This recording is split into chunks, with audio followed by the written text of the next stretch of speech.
What's up, everyone? Welcome back to Star Wars Explained. Today we have a very special guest, someone I've been wanting to talk to for a long time. And he reached out and he said, "Hey, don't I owe you an interview?" And here he is. We're going to talk Star Wars Resistance, Star Wars Visions, and other things that he's in. Please welcome Christopher Sean to the show. Hey, Christopher. Hey, how are you, Alex? Thank you for having me. I'm great. How are you? Great, man. Great. Excited, happy, as I was telling you earlier. We had like a 2-hour talk before this, everyone. It was amazing. No, I'm Yeah. kidding. Why didn't we save that for the actual podcast? Sorry, excuse me. But no, yeah, no, things are good. Things are very good. I'm excited. Just got back from boxing today, so it was a good day. Just trying to stay focused and stay happy, per usual, right? Awesome. Yeah. Yeah. So your energy's up. Good. Let's talk about some Star Wars then. Yeah, I love Star Wars. Talk about anything. Okay, great. Well, a question I like to start my interviews off with, especially when I know that my interviewee is a Star Wars fan, is who is your favorite background character? Who is someone that you might think you could be the biggest fan of in the world? Maybe General Akbar. It's a trap. Like we always say that all the time in our house. Like literally, we'll be watching a movie, and my lady will scream like, "Run, girl, run!" But she used explicits. I'm not allowed to say Uh-huh. probably. But if she's not yelling that, she's yelling, "It's a trap!" So that's kind of like an ongoing joke in our house. Is that what draws you to the character, like just the family side of it and how much you all like it together as a family? Yeah, I would say for me, it's always about like something that we can all kind of relate with, and then we make it an inside joke in our family. And for me, it's the family tie that makes it important. Hmm. Absolutely. Do you have any other inside jokes like that the whole family gets in on? Oh man, I feel like there's so many, but that was the first one that came to mind. I can't think of any at the moment. I'll probably start spewing them out and be like, oh, there's one. Yeah, if they pop in. Yeah. Well, what is it that attracts you to the Star Wars universe, or what is it that you really like? Because there's so much in Star Wars to enjoy. I personally get really into the pilots, so I'm psyched to talk about Star Wars Resistance here in a little bit. But uh, is there a specific thing in the Star Wars universe, whether it's the Rebellion or the Empire or the Jedi or the Sith, that really Hmm. draws you in? um Star Wars in itself is such an expansive universe, and I just love the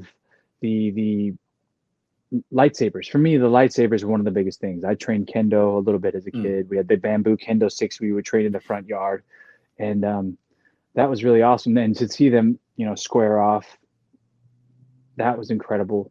But some of my fondest memories are when watching Darth Maul in the trailer when he's got the first red lightsaber comes up, and then the second one comes out, and then it was like he's fighting Qui-Gon and Obi-Wan. Those nostalgic memories again are kind of everything for me because it reminds me of my childhood, my family, my dad, my sisters, my mom. Ah, yeah, I think the fact that the camaraderie is there, the people, the loyalty, the doing everything you can, sacrificing yourself for the greater good, all the aspects of great storytelling are in Star Wars. And the fact that it changed science fiction movies and entertainment, it was basically the precursor to what created all of what we have now.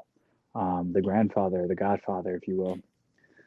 So there's a lot of love that goes into that franchise, and because there's so much love in every aspect, all the Easter eggs and all of the different artists who put their own unique flavors into it, it's a beautiful thing to just witness, and it's even cooler to be a part of. Now, you as a lover of lightsabers, do you think you would trust Kazuda to wield a lightsaber? The funny thing about Kaz is he might be bumbling and spastic. However, I think that uh, when it matters most is when he's able to really focus in and he's keen.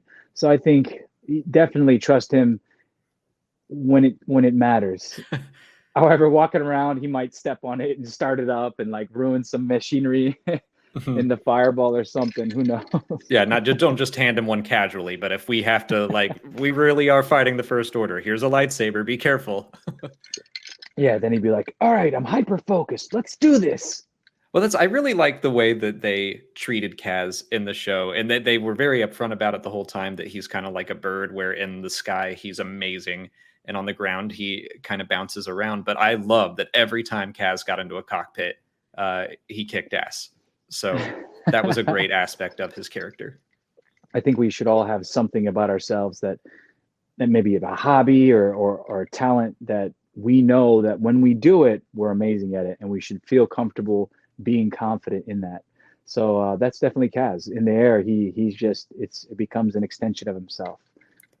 Now, I said that I love the pilots. My favorite background Star Wars character is Biggs Darklighter. The best friend of Luke Skywalker, fellow pilot, dies in the Battle of Yavin. So I'm gonna just immediately put a rift down in our relationship, and I'm gonna ask you if you think Kazuda Xiono is a better pilot than Biggs Darklighter. Yeah, hands down. I mean, I think Kazuda Xiono, he's young, and he's still very trainable and very adaptable. And kudos to everyone who's jumped in a fighter pilot or an X-wing or a Sith fighter. But regardless, I think Kaz has the potential to become one of the greatest because he was trained by one of the best of all time, Poe Dameron. And he was trained by Wedge, who was best friends with Big. So, like, really, it's all just a connected family, and so that's fine. That's fine. I can accept that. Really, Kaz is just carrying on Biggs' legacy. I'm okay with this. Yeah. Okay. You know what? Hats off to Biggs. He's the man. I will say this. I can't picture his face, but I do remember him flying with Luke. And didn't they go into when they were? Was that them when they were going in to the Death Star, and they were going to shoot it out? Yeah, it's Luke and Wedge and Biggs is the one with the mustache. Oh yes. I remember. Yeah. That's why is he your favorite? We named our dog Biggs a few years back, and that just kind of solidified it. I always thought that's such a great name for a dog, and I always had this fascination with the character because he was in deleted scenes. So growing up, I was just like, what? Like, why would you shoot something and not put it in the movie? So I was very just curious about the character and always attached to him in some way. And it's one of those things that starts off a little bit as a joke, and now it's very much not. And every time he shows up, I love it. That's awesome, man. Good for you. I feel that way about Darth Vader. Anytime I see him, he's not a background character, obviously. Oh, sure. But I met Hayden Christensen at Star Wars Celebration 2019 before the whole shutdown. And we're pulling up, and there he is, and I'm freaking out and telling my lady, like, babe, that's Darth Vader, that's Anakin. And he holds the door for us. We go up the escalator together, and he's like, hey, how are you? Like, so kind, such a gentleman. And asked me about how I'm a part of the Star Wars family. And I was like, oh, I'm just a lowly actor beneath the celebrity of yourself. And he's like, hey, we're all family here. Remember that. And I was like, man, what a great guy. So I will always have a special place in my heart for Anakin, Hayden Christensen, Darth Vader. Yeah, that's awesome. That's such a good story. Just to hear, like, I've never ever heard a bad story about anyone really in the Star Wars family. Everyone just I'll tell you about kind. No, I'm just kidding. No, everyone's awesome. Wait a second. Well, to jump back into Resistance a little bit, what is your favorite thing that Star Wars Resistance, your series, contributed to the entire tapestry of Star Wars? I was extremely proud of the diversity that they brought to the universe, to the galaxies, because you've got, it's the far future, so it's not really like Latin or Black or Asian, but at the same time it is, like that whole cast was diverse. And to be a part of something where they had their first gay couple, Flix and Orca, and they have, again, Yeager and Myrna and Tam and Kaz, like all of them, excuse me, I'm so sorry, excuse me, but all of them diverse, an eclectic group that came together, found family aspect, and role models. I mean, kids are gonna always look for a starting point to, as parents, as family, as avid Star Wars lovers like yourself and me, we're going to try and find like a place where we can introduce our family, whatever their age may be, to this franchise. And then, you know, as they get older, we can introduce them to other parts like the movies and a little more dangerous stuff.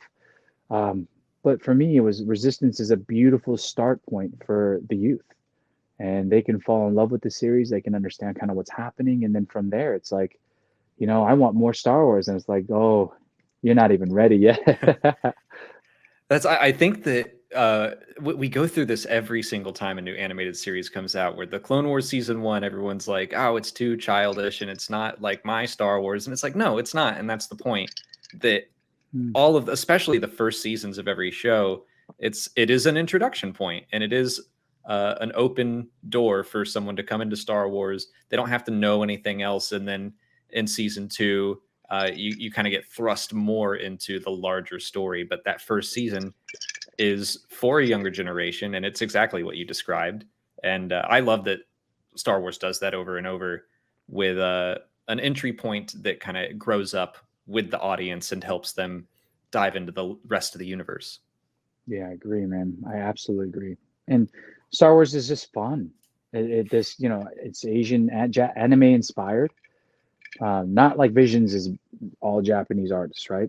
And directors and teams, but you know, it's anime inspired. So it's got the American cool appeal, but at the same time, the very big animated faces and getting hit and the sound effect. Like, you know, it's I enjoyed it. It was really, really fun. Yeah, it's just a fun time. I agree. Like, I just went into that knowing, you know, it's not for me. It's not for a 33-year-old man, but you can still look at it with that, like, just age yourself down and let yourself enjoy it. And I found a lot to enjoy. And as you mentioned, the representation, just how has it felt to see people cosplaying as Kaz and celebrating the character? I remember seeing an amazing cosplayer at Celebration 2019 that just was so happy to be dressed up as Kaz. Yeah, there was some really, really awesome. We were joking, and I was like, "Oh, they're Kaz players, not cosplayers." But you know, we made a lot of good jokes. It was a very good family bond that we had on Resistance. But being at Celebration and being at different events and seeing people dressed as any character from the Resistance, like when we saw Tora Doza, and we saw characters dressed as Tam, Rivora, like each time it just felt like, man, we're influencing people, and people are seeing. Many of the times you see television and you kind of, for me growing up, there wasn't really role models. There wasn't Asian American people that represented the way I look. I'm half Japanese and I'm half American. My dad's from Ohio. But on TV, it was like I had Bruce Lee and I had Brandon Lee, and then what else did I have? You know, so growing up, I never felt connected or relatable to any of these stories.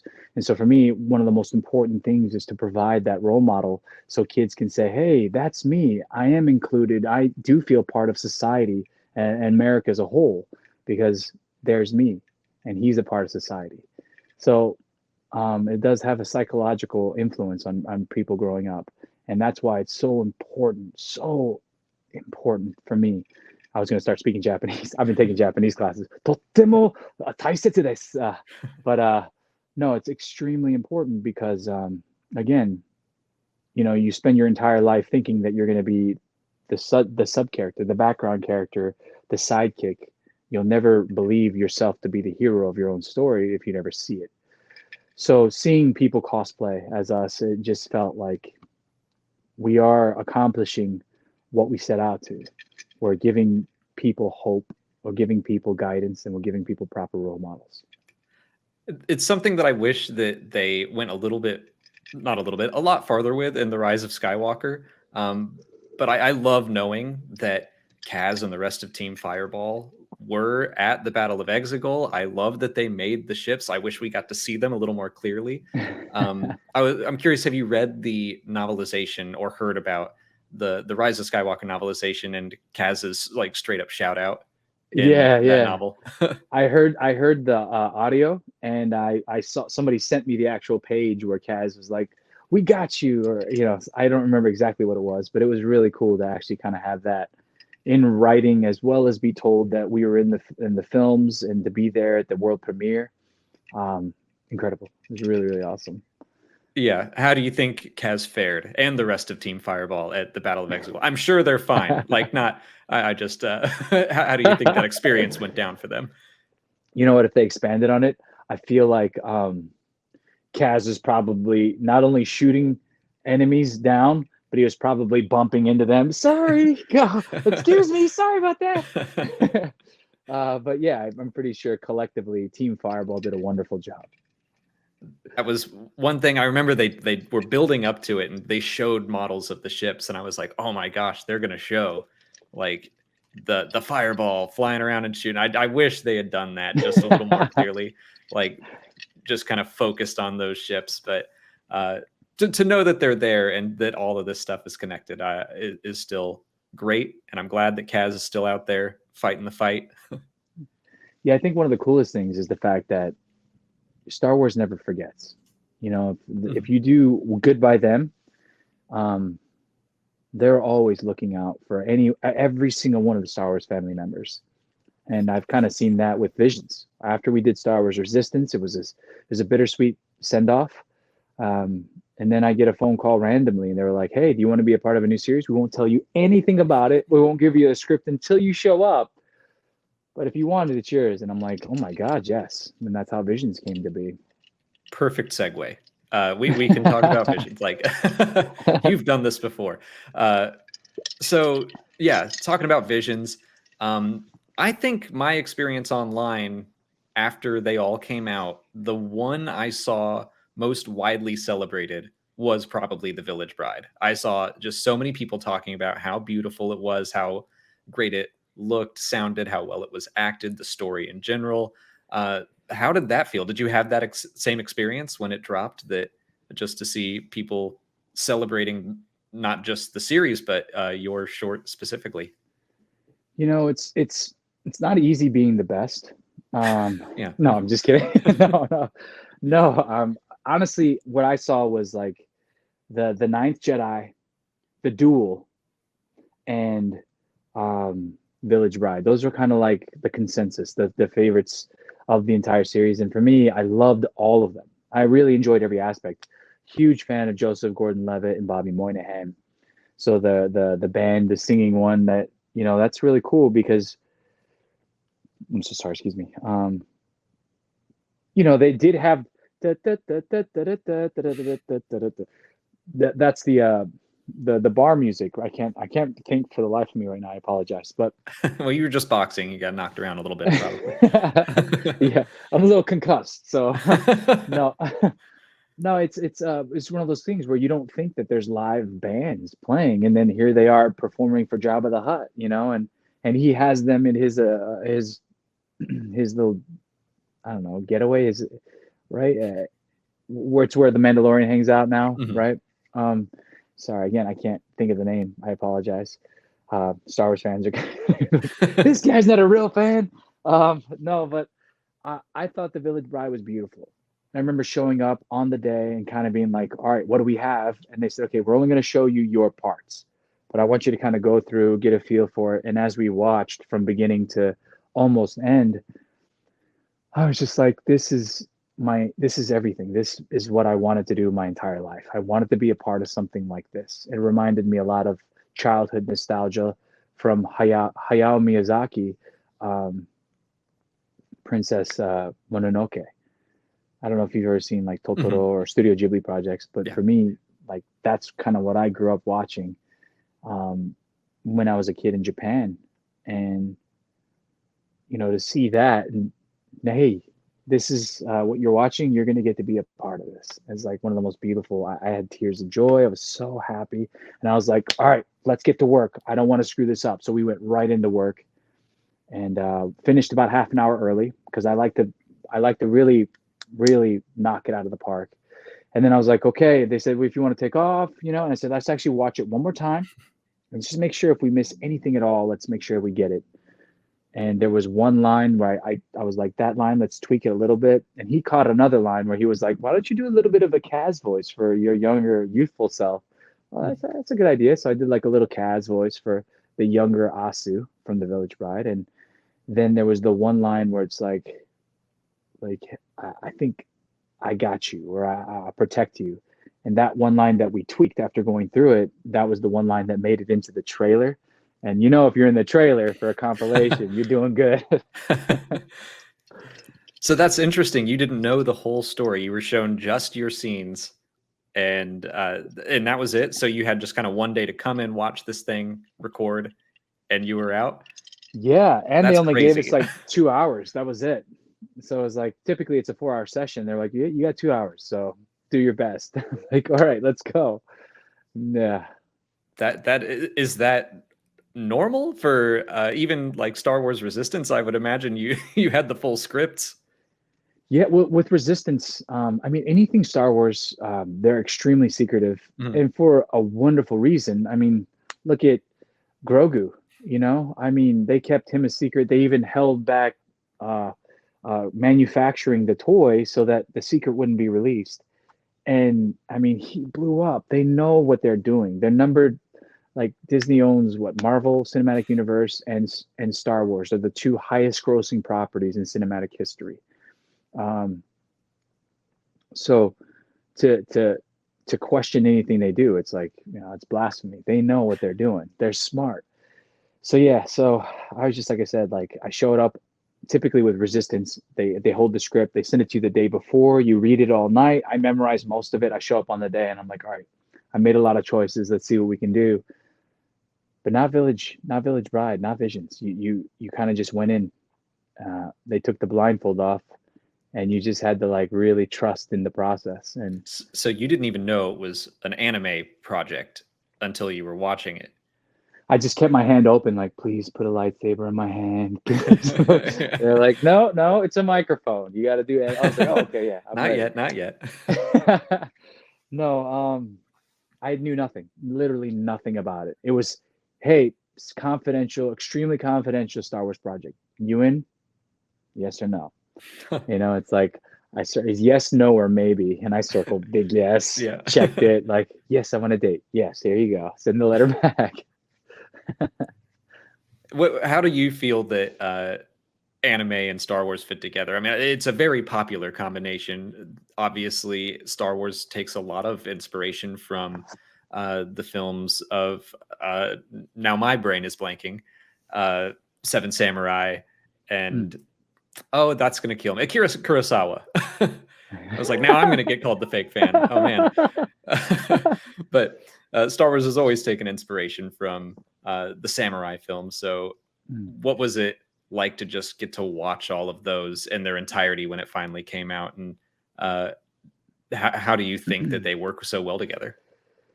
I think they're a perfect mixture. I think the idea and giving the creative freedom to all the directors and the entire creative team to kind of tell the story of Star Wars in their own version, in their own way. I think, I mean, I truly believe that the anthology is a masterpiece. I loved every single one of them. There's lighthearted, there's dark. Like I said, the Ninth Jedi is conspiracy, and you got the duel, which is, excuse me, the action behind that, and the creativeness of having the umbrella as with all the lightsabers attached to it. It's like Grievous times 3. And there was the little robot, the sentient robot, very similar to the droids, C-3PO and R2-D2, and K1. K1, right? K2? K2. K2. All right, yeah, K2. That's what I meant. But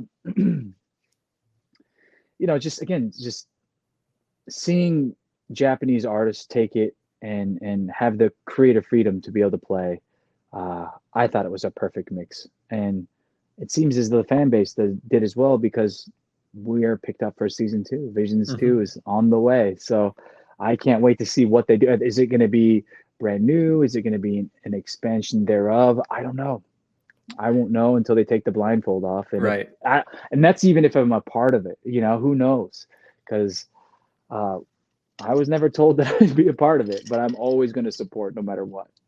Yeah, season 2 sounds really interesting. The way they, I was there at the panel. You were there at the panel at this past celebration as well. You were on the panel, but but it's interesting to see that they're opening it up to not just Japanese studios, but some of them will still be. So yeah, are they going to be sequels or just brand new things, or what's That's a going to great happen? question. I didn't know Yeah. that they were opening up further beyond Japanese artists. That's great to know. Yeah, I think they had some South American studios. It's Wow. they said, I think James Waugh said that there is a very, very bright future for anime and Star Wars, but season 2 of Visions won't be only anime. James Waugh, Josh Rhimes, I mean, the entire team putting it together, they really know what they're doing. Um, and like I said, I'm a kid in a candy store when it comes to these projects. I just feel so lucky to be a part of it. What would you say to a Star Wars fan? Because some fans get very concerned with whether or not something is canon, and I don't really think that's the way to go about it. Take it all in because it's all super fun. But what would you say to someone who might be hesitant to check out Visions because it isn't canon and it's just kind of its own thing? I think if you're a Star Wars fan and you really do enjoy the Star Wars universe, um, for me, I want to take it all in. I mean, I read The Legend of Luke Skywalker, and it was like, what, 6 or 7 stories, Mhm. all kind of in one, where he was talking. And, you know, there's one where he's on an asteroid, and it's not an asteroid, it's a living creature. And he's going inside the belly of this creature where there's bats and there's stomach acids, which are lakes. And it's this beautiful world. And he kind of like picked up a hitchhiker to do this. And how expansive this universe is, and how much detail and how much creativity that this world is. I want to live in all of it. So I think that if you're a true fan, take it all in. Like Bruce Lee said, take what works, discard what doesn't, and then make it your own. Right. So in watching any of the Star Wars stuff, enjoy it, and then say, "I'm so sorry." Then say, "I like this. I thought it was amazing. I didn't like this so much, but imagine if Luke was in that situation," and then start creating and enjoying, putting your own favorite characters like Biggs. What if he was there? And how would he react to these people? Oh, and that's the fun of it. It's like taking action figures and running around and creating this world where they fight. And it's the same thing. Just do it all in your mind by collecting and you can't build a statue without clay. And they're giving all of this media so you can really enjoy this world, even video games, all of it. It's I there for the avid watcher. Sorry, go ahead. Yeah, no, I just love that quote from Bruce Lee that you just said about, take what you love and discard the rest. And I think some fans can tend to cling on to the things that they dislike more than the things that they really love, and just holding on to the things that really resonate with you and make Star Wars what it is to you. I love that outlook. Now, I kind of that's not the actual quote. I rephrased it in Sure. shorter. But he says something along the lines of like, take what works, discard what doesn't, and make it your own. And that's Diana Lee Inosanto's godfather. She was do you remember her in The Mandalorian when she fought against Ahsoka on the bridge? Yeah. Shout out to Diana Lee Inosanto, my sister. She's awesome. Her and Ron Baliki, love them. I have a feeling we haven't seen the last of her in The Mandalorian. I think we'll probably jump back to her, but so much talent, such a great person. Just a wonderful, wonderful all around. Their whole family, absolutely love them. Have so much respect for them. Have you been digging all of the live action shows and the Mandoverse, Andor's coming out? What are you excited to see? I'm excited to see Andor. I loved Rogue One. When Darth Vader came in and they kind of gave the pre-story prior to, Obi-Wan, you're our only hope.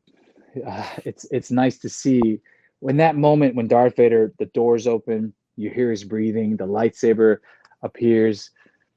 I mean, that was everything. Let me back this up a little bit. It's kind of like right up my nose. But yeah, so Andor, is it Cassian Andor? Mm-hmm. I just thought he was a phenomenal actor. I thought the whole team involved with that was incredible. And so I'm really excited to kind of see their story and their side of it, because I feel a little bit more of a connection with Kaz's storyline, because he was kind of separate from the Luke Skywalker storyline, but he was still a part of it. And I feel like Andor is the same way. Their story led right into the Luke Skywalker saga, the trilogy, but it's not the same. It's its own separate thing. So Yeah, I'm really excited about that series. I think you're touching on something important, that Andor is going to really contextualize a lot of things and humanize a lot of things. And I don't think Resistance gets enough credit for doing the same thing for the sequel era, where, in The Force Awakens, we see Hosnian and Prime destroyed. And it's like, oh, bummer. Like a big old planet full of people, terrible tragedy. But we never met them. And then to see Kaz's perspective of that is like, no, that's my home world, and now it means something. And also just the context of the First Order in general, of the way we see them early on in Resistance, I thought was so interesting, that they're kind of this quirky group that no one really takes seriously, that they're oh, I guess they just really like the Empire, but whatever, like they're weirdos.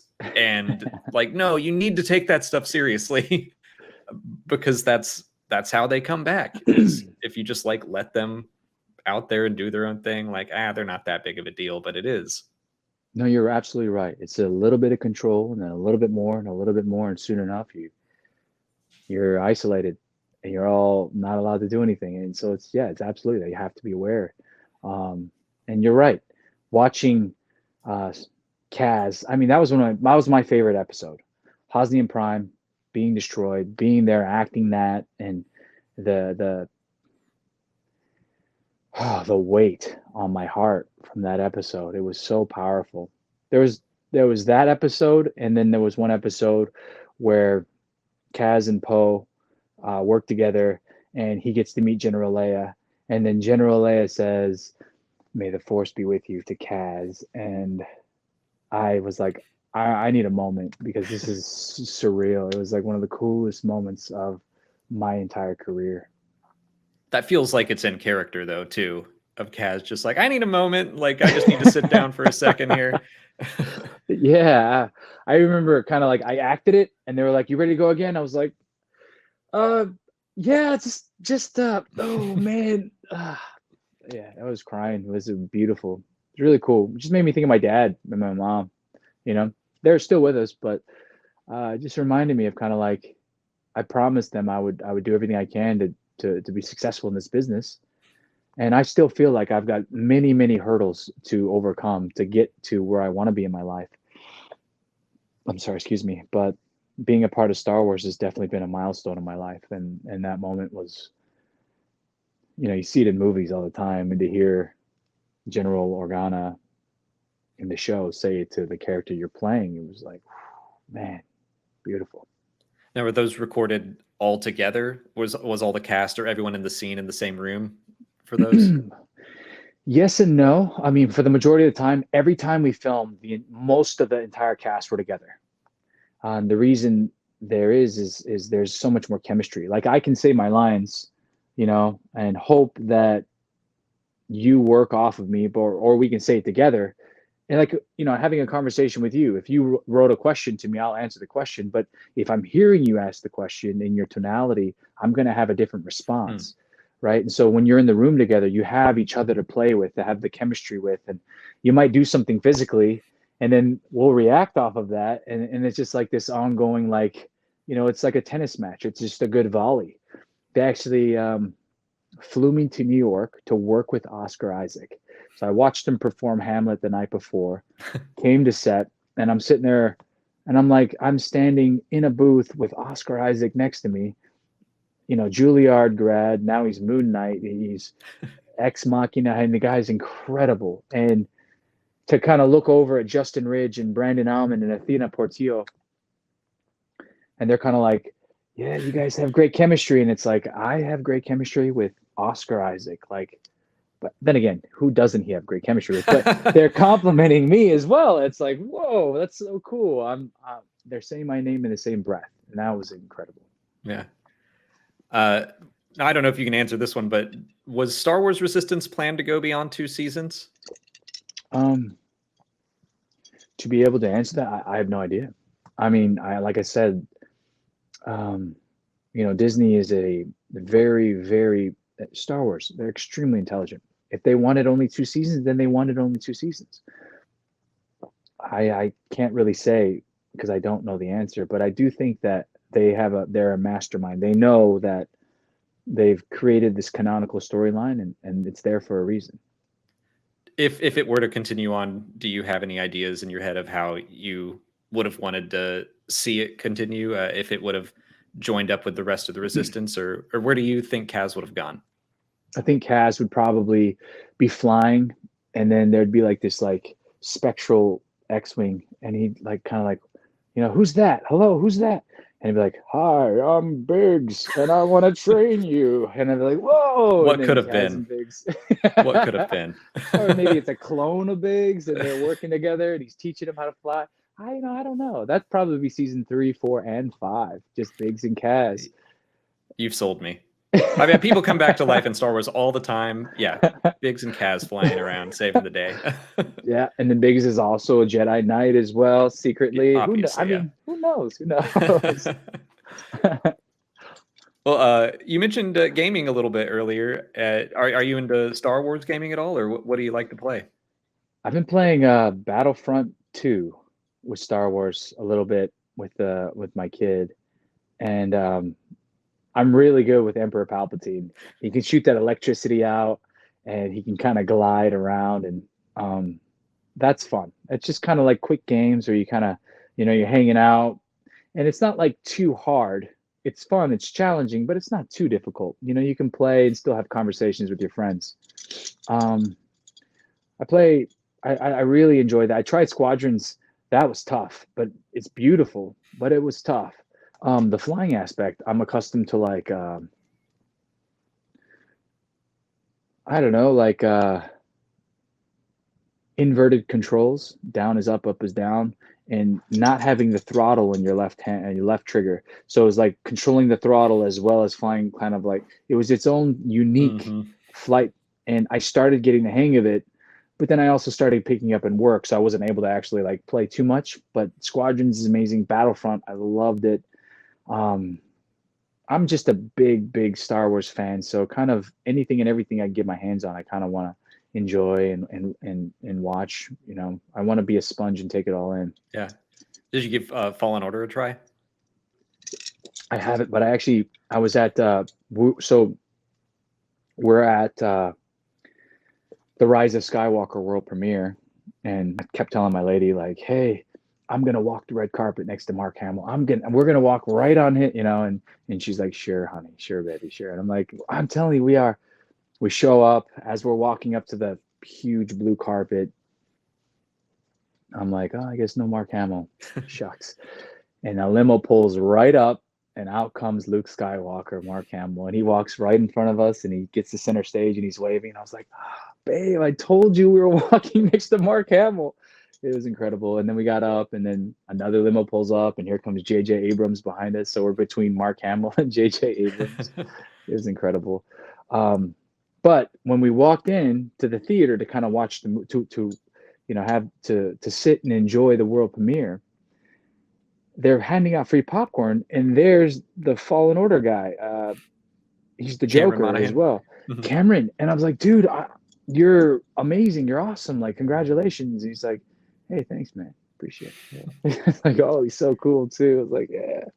But I got to give him some love. I still haven't played the game. I don't feel like I've had ample time to really sit and enjoy it. I still need to play Red Dead Redemption 2. That's a huge undertaking. Yeah.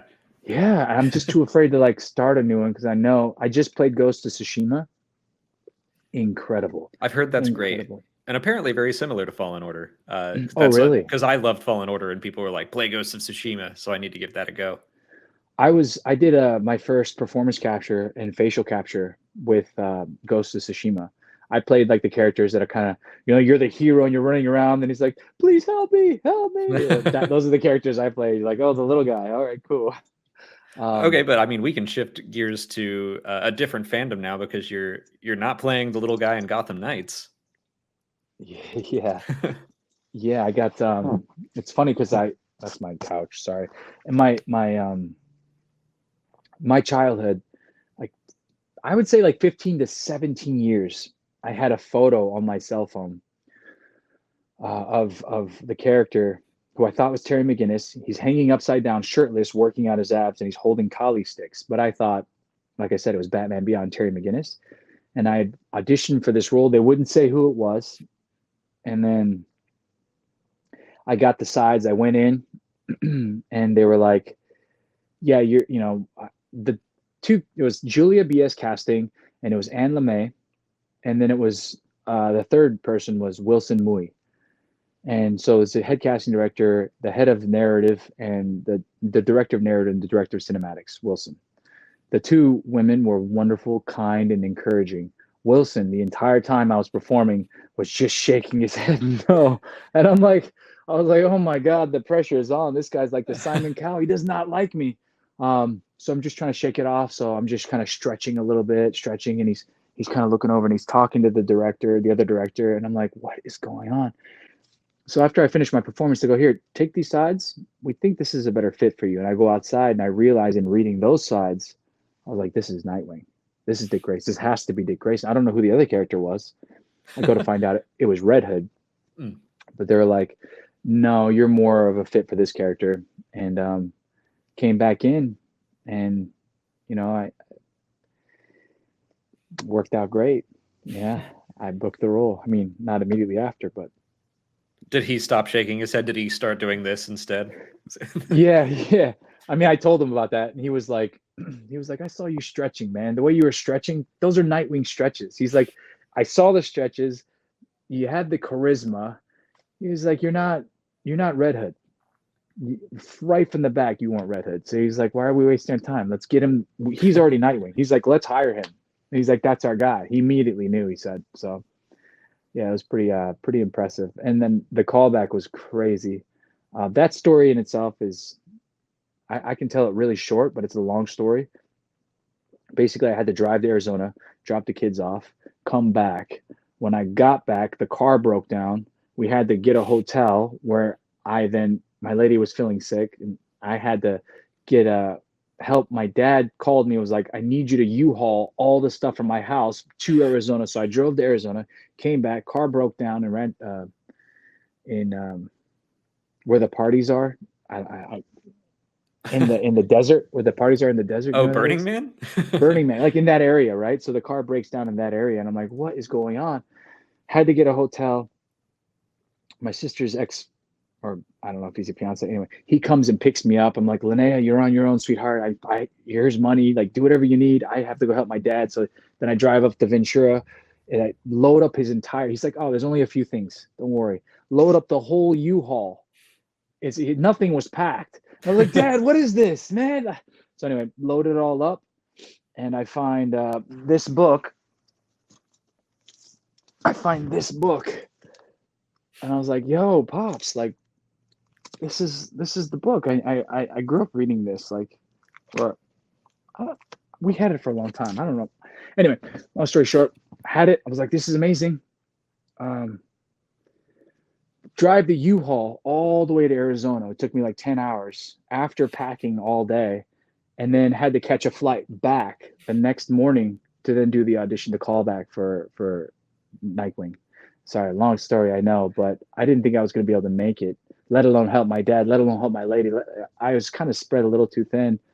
But the fact that I got there... Sounds like a Batman story, though, trying to balance all these things, and probably put you right into character. Yeah, and I just remember showing up thinking, like, it's okay. Like, the fact that I even made it this far is an honor, because I'm Asian American. They're not going to let Nightwing, Dick Grayson, they're not going to let him be an Asian American. So, hey, it was fun while it lasted. But no, they were fighting for diversity. Anne LeMay, Patrick Redding, the entire Wilson Mui, the entire team, Julia B.S., like, they fought for me, and DC approved. So for me, it was like, my entire life, I grew up wanting to be a superhero. Like I said, I had that wallpaper of the character. I'll show you the picture. I had that wallpaper of the character on my cell phone for years, like say 17 years. It's this one right here, Yeah. you know? Uh-huh. And I would train to look like him, and I'd work out so hard to I wanted to be him so bad. And talk about manifesting, you know? Here I am portraying one of my childhood heroes. So that is your Batman fandom a big part of your life as well? It looks like it if you've had that book and the wallpaper and Yeah. everything. You know, I've never really like I enjoy things, but I don't go crazy. Like Sure. I think that's what most normal people do. yeah, like I get immersed in it and I enjoy it and I like the cosplay, like Dragon Ball. I'm a huge Dragon Ball fan. And I'll cosplay at conventions, Anime Con and LA Con, and I enjoy that. The kids enjoy that too, so we all go hang out. But like, I don't know dates as to what happened, and we talk about a storyline about, oh, these are my favorite parts, and it might not be in sequential order. However, you know, I can sit and I can jib jab with most people about most fandoms, and I would say I love fans who have that safe of knowledge, because when I go, oh, I like this, and they go, did you know this? Oh, tell me more. I love to learn, and I love being around people that are passionate. So, like yourself, like you have many passions, but Star Wars being one of them, and it's really cool to hear about Biggs. I never would have like expanded on Biggs. I never would even thought of the character until you talk about it. Now I'm like, I want to know more. Like, tell me why, and tell me what did he do, and do you know anything? That stuff's fun for me. So people that are passionate are my passion. Yeah, I think that's just the key is passion, and I think some fans can get a little competitive about how you express the passion. But like I know a lot about Star Wars trivia, but that just means that I like learning bits of trivia. But like you love to cosplay, and I'm like I am not a good cosplayer. I'll put on I've got like a poorly fitting rebel outfit that I wear occasionally, but I'm Dang. so impressed by people who join the 501st and the Rebel Legion and like really are passionate about making their costumes. And it's like it's just different. But I love all of the different ways that people express how they love something. Yeah, I think that goes into like, you know, tactile or visual or audio learners. You know, we learn and we express Mhm. differently. And I think that's what's wonderful about the fandom. And yes, one thing that you said is, you know, people sometimes gatekeep. That's not my Star Wars. No, Yeah, that's yeah, not my. Well, the thing is all, if it's canonical, it's all Star Wars. And even if it's not canonical, yeah. it's still part of, it's still inspired by Star Wars. And the only constant in life is change. So we know that the original Star Wars is going to change. It's going to be expanded upon. It's going to grow. We're going to learn more about Biggs and all the other characters, Cassian God Andor. willing. Right. But you know, we're going to find ourselves in this world of change, because again, that's the only constant. Um, so it's like, you know, those who gatekeep, I say, I'm happy that you're passionate, but be a little more open-minded, because you know there are a lot of people who love and want to share their love with you. Exactly. Yeah. Um, which member of the Bat family do you think would make the best Jedi Knight? Nightwing. Yeah. Nightwing's got charisma. Nightwing is basically Batman grown up, but with proper guidance. You know, Batman, obviously, his parents were taken from him, and he kind of grew up very jaded. Alfred was there to protect him, but he's still dealing with trauma. Um, Nightwing, however, had proper guidance, had a mentor, had Alfred, had loving like a family still. Even though it was an unorthodox circus family that was taken from him as well, he had Batman and he had Alfred, and there were still mentors and there were father figures, and he had his family with them. Being Batman's first protege and a hero now in his own right, the way he moves, the way he's able to use his collie sticks, the way he's so adaptable. To me, he's like uh, he would be like Yoda, but full grown, or Mm. with that type of energy, that type of power. And Hal Jordan, you know, when the Green Lantern, when the Ring was choosing its next hero, it was looking at Dick Grayson as well, because you're saying, you know, who do we choose, Dick Grayson or Hal Jordan? Well, we're going to choose Hal Jordan, but just because he's a little bit more heart and more justice than Dick Grayson. But Dick Grayson was second, Huh. runner I up. had no idea. I could be wrong, and Oh, correct no, me if I'm wrong. I'm not big into DC, so like I'm just Yeah, soaking this up. but the fact that the Green Lantern ring was like, we're considering you were the runner up to become the Green Lantern. I mean, that in itself speaks volumes of his character, and he, you know, he lives by the code, and he does not kill, he protects, and you know, he's not ruthless. He fights to protect, and the people of Gotham City and Bloodhaven are the people that he fights for. And before I was kind of against violence. Still, I'm heavily against violence, but I'm all for protecting those you love. Mm-hmm.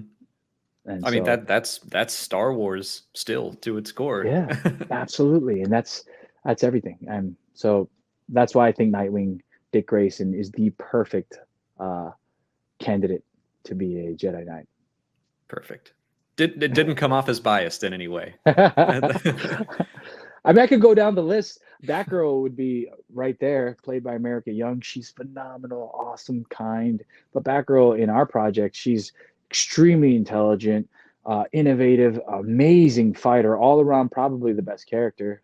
Red Hood's amazing. Stephen O. Young. He's dangerous, man. He's the perfect Red Hood. And then you got Sloane Siegel, who plays Tim Drake Robin. So we have an amazing team put together.